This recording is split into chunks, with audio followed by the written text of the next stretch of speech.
ধন্যবাদ আনস হাবিবুর রহমান। আমরা কথা বলছিলাম সাক্ষরতা, উন্নয়ন, এইসব বিষয় নিয়ে। আমি যদি একটা বিষয় বলি যে আমরা প্রবাসে থাকি, প্রবাস থেকে আমরা আমরা আমরা কেউ গ্রাম থেকে এসেছি, কেউ শহর থেকে এসেছি, আমাদের মনটা শেষ পর্যন্ত দেশের জন্যই পড়ে থাকে।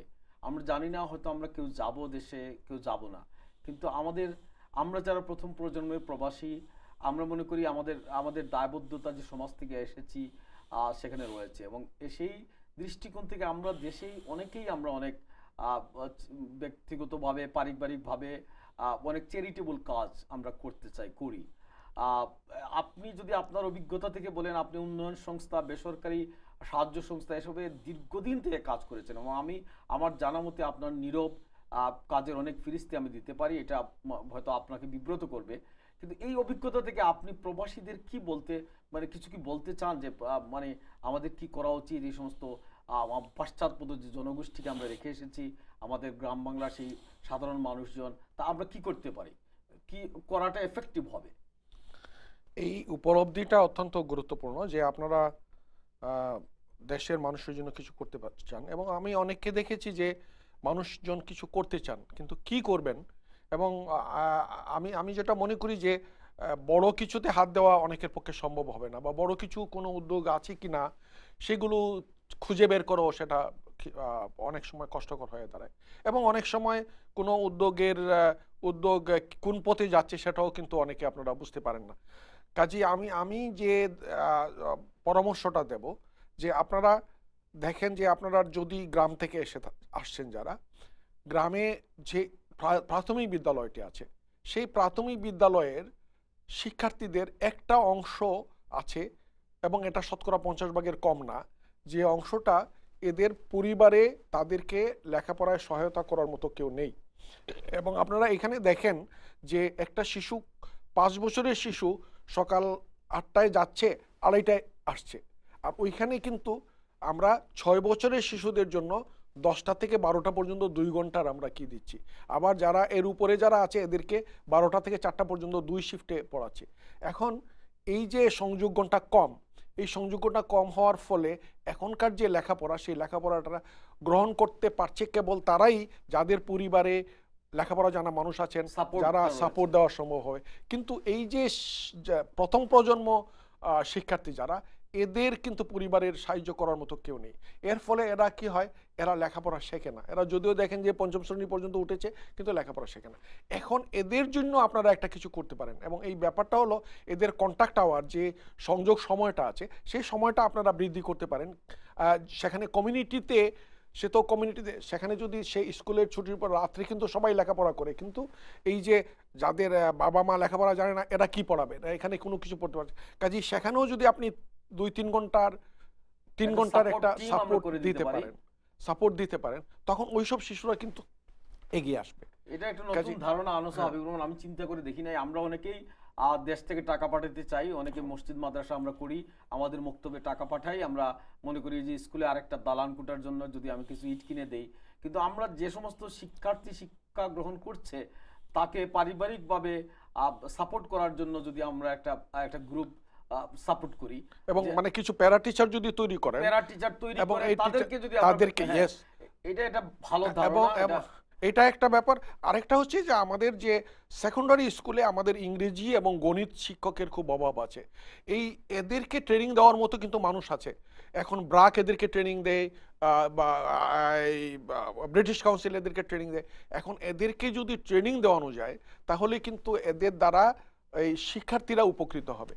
কাজেই টিচারদের ডেভেলপ করার ব্যবস্থাটা আপনারা করতে পারেন। আমরা প্রবাসী যারা যারা দেশে, অনেক সময় আমি অনেকের সাথে আমার দেখা হয় যে আমরা দেশে তো কিছু করতে চাই, আমি টাকা পয়সারও আমার অভাব নাই, আমি কিন্তু দেশে এইসব করা কি করব আমি, মানে এটা জানি না। কিন্তু এই সমস্ত ধারণা যদি আপনারা মানে আমাদের দেন, এই যে আজকে যে আপনার বক্তব্যের মধ্যে দিয়ে যে ধারণাটা আসলো, আমরা যে সমস্ত ক্ষেত্রে আমাদের দুর্বলতা রয়েছে, আমরা ইংরেজি শিক্ষক, গণিতের শিক্ষক তৈরি করতে পারি, অথবা কমিউনিটি থেকে যারা ধরেন বিএমএ এখন পাশ করতেছে তাদের মধ্য থেকে একটা para teacher group, para teacher তৈরি করা যায়। তাদেরকে প্রশিক্ষণ দিয়ে প্যারা টিচার তৈরি করলে তারা সাপোর্ট দিতে পারে, স্কুলে সাপোর্ট দিবে। তারা মানে স্কুলের বাইরে স্কুলের পরেও তারা পরিবারের মানে কমিউনিটি ভিত্তিতে তারা সাপোর্ট এটা আমাদের এটা বিগ সাপোর্ট হইতে পারে big আমাদের support হতে প্রবাসীদের পারে। পক্ষ থেকে।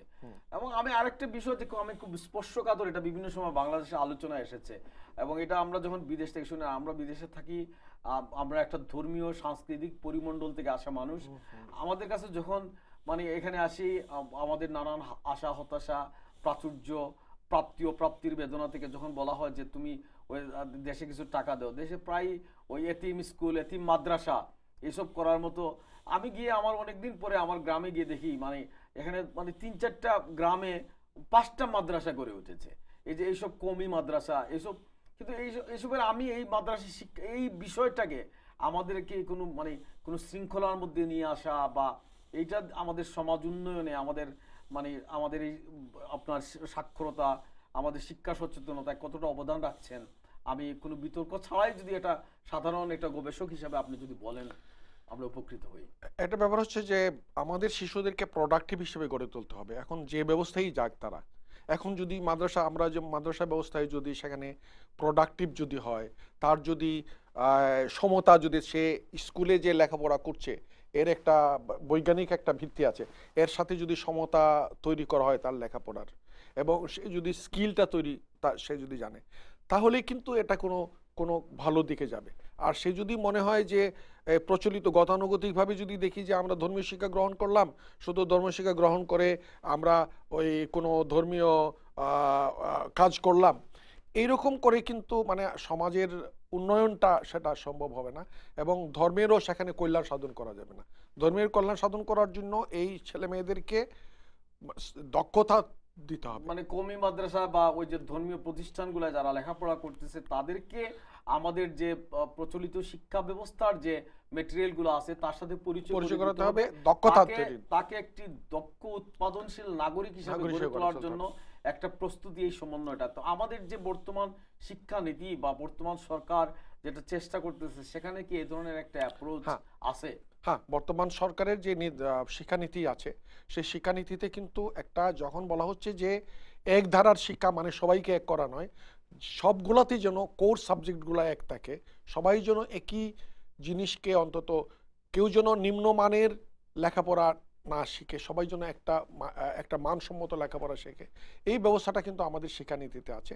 এই জন্য আমাদের যে এখন তো আছে আমাদের যে আলিয়া মাদ্রাসা বা ওই যে যেগুলোকে আমরা বলি আলিয়া মাদ্রাসার মধ্যে কিন্তু সমতা আছে এখন, কিন্তু কওমি মাদ্রাসা এখনো সমতা আসে নাই। তো আমাদের বিশ্বাস তারা সমতায় আসবেন, আর না হয় কিন্তু ওই শিশুরা পরবর্তীতে মানে একটা সমাজের জন্য একটা বোঝা, এবং তারা নিজেরাও হতাশ জনসমষ্টিতে পরিণত হতাশ। আমি যদি এই হাবিব ভাই, আমি যদি বলি যে আমি প্রায় মানে 1 দশক পরে দেশে গিয়ে আমরা খুব গ্রাম থেকে এবং গ্রাম থেকে আসা মানুষ, আমি বিভিন্ন গ্রামে কাজ করতাম, আমি আবার সে সমস্ত গ্রামে ফিরে যাওয়ার চেষ্টা করেছি আমার সংক্ষিপ্ত বাংলাদেশ সফরে গিয়ে। কিন্তু আমি দেখেছি মানুষ তার নাগরিক অধিকারে এখন অনেক সচেতন হয়েছেন। আগে আমরা দেখতাম গ্রামের মানুষ নদী পুকুরের পানি পান করতেন, এখন আমি দেখেছি যে টিউবওয়েলের পানি নেওয়ার জন্য, এবং প্রত্যেকটা বাড়িতে মানে স্যানিটেশন, টিউবওয়েল, এসব ব্যাপারে মানুষ অনেকটাই সচেতন, যদিও এটা মানে হয়তো 100% কাভারেজ নাই এই বিষয়ে। এই যে মানে বাংলাদেশের বেসরকারি উদ্যোগ, সাক্ষরতা, সচেতনতা অনেকগুলোই কাজ করেছে, এবং এই বিষয়ে আপনার যদি একটা উপলব্ধি আপনি বলেন। হ্যাঁ, বাংলাদেশে স্বাস্থ্য খাতে প্রচুর প্রভূত উন্নয়ন হয়েছে। যেমন আমাদের এখন, আমরা ছোটবেলা যখন 60-এর দশকে আমাদের গড় আয়ু ছিল 40 বছরেরও কম, এখন কিন্তু গড় আয়ু আমাদের 60 বছরের উপর ছাড়িয়ে গেছে। এবং আমাদের এই 60-এর দশকে কিন্তু মেয়েদের গড় আয়ু ছিল অনেক কম ছিল ছেলেদের চেয়ে, কারণ অনেক শিশু মৃত্যু হতো, মানে শিশু জন্মদানকালীন অনেক মা মারা যেতেন। এখন কিন্তু এটা খুব কম হচ্ছে, ফলে আমাদের নারীদের কিন্তু গড় আয়ু পুরুষদের চেয়ে বেশি। এই ক্ষেত্রে আমাদের এই অগ্রগতিটা হলো, এই অগ্রগতিগুলো কিন্তু এর পেছনে কিন্তু কাজ করছে আমাদের সরকারি এবং বেসরকারি প্রচেষ্টাটা কাজ করছে। বেসরকারি প্রচেষ্টার মধ্য দিয়ে আমাদের এটা অর্জিত হয়েছে। ধন্যবাদ আনসা হাবিবুর রহমান। আমি আমাদের সময় সংক্ষিপ্ত, আমাদের সময় ধরে কাজ করতে হয়। আপনি, আপনাকে ব্যক্তিগতভাবে আমি চিনি, আমার ব্যক্তিগত পক্ষ থেকে এবং টাইম টেলিভিশনের পক্ষ থেকে, আমাদের প্রবাসীদের পক্ষ থেকে যারা আজকের এই অনুষ্ঠান দেখেছেন, আপনার ব্যতিক্রমধর্মী সব কথাবার্তা আমরা আজকে শুনলাম। আপনি সময় দিয়েছেন, এই জন্য আপনাকে কৃতজ্ঞতা। আপনি দীর্ঘদিন থেকে বাংলাদেশের একটি উল্লেখযোগ্য ক্ষেত্রে নিজের নিজের ব্রত হিসেবে কাজ করছেন। আপনার এই কাজ দীর্ঘজীবী হোক, আপনি সুস্থ থাকুন। শুধু দর্শক মণ্ডলী, এই এই কামনা করে আজকের টাইম টক অনুষ্ঠান আমরা এখানেই শেষ করছি। ধন্যবাদ।